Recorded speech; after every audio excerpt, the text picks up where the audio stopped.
तन्हाई किसी की ज़हनी सेहत को बहुत हद तक मुतासिर करती है। वर्ल्ड हेल्थ ऑर्गेनाइजेशन का कहना है कि 4 में से एक बड़ी उम्र के बालिग अफराद को तन्हाई का सामना करना पड़ता है और 5 से 15% के दरमियान नौउम्रों को तन्हाई का सामना करना पड़ता है, जिससे उनकी ज़हनी सेहत मुतासिर होती है।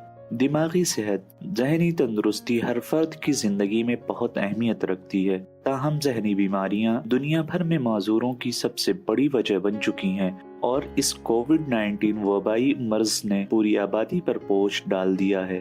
तन्हाई क्या करती है?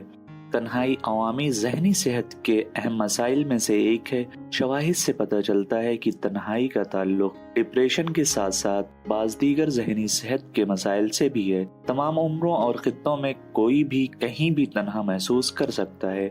सेहत और उम्र पर तन्हाई के शदीद असरात हो सकते हैं। वर्ल्ड हेल्थ ऑर्गेनाइजेशन का कहना है कि जो लोग तवील अरसे तक तन्हाई महसूस करते हैं उन्हें बेचैनी, डिप्रेशन, खुदकुशी, डिमेंशिया का ज्यादा इम्कान है।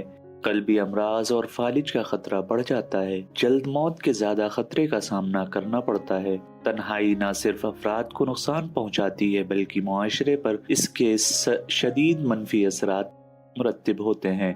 लोग इतने तन्हा क्यों हैं? कुछ लोगों को जिंदगी में होने वाली बाज़ तब्दीलियों के साथ एडजस्ट करना मुश्किल होता है। कुछ अवामिल जिम्मेदार हैं।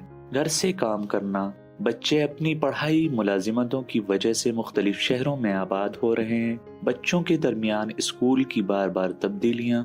कुछ तरीक़े जो तन्हाई को कम करने में मदद कर सकते हैं। बड़ी उम्र और नौजवान नस्लों को एक साथ लाएं जहां वो खाने का इश्तराक कर सकें और कुछ तफरीही सरगर्मियों से लुत्फानंदोज हो सकें। पार्टियों, फिल्मों, खेल वगैरह के लिए जमा हों, क्लब बनाएं और उनमें हिस्सा लें। लोगों के दरमियान बेहतर ताल्लुकात को बरकरार रखें।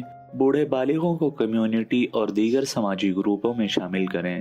कारपोल का इश्तराक करें। मुआशरे की बेहतर ज़हनी सेहत के लिए ज़रूरी है कि हम तन्हाई का मुकाबला करने के लिए तमाम उम्र ग्रुपों और तमाम खित्तों के लोगों को इकट्ठा करें।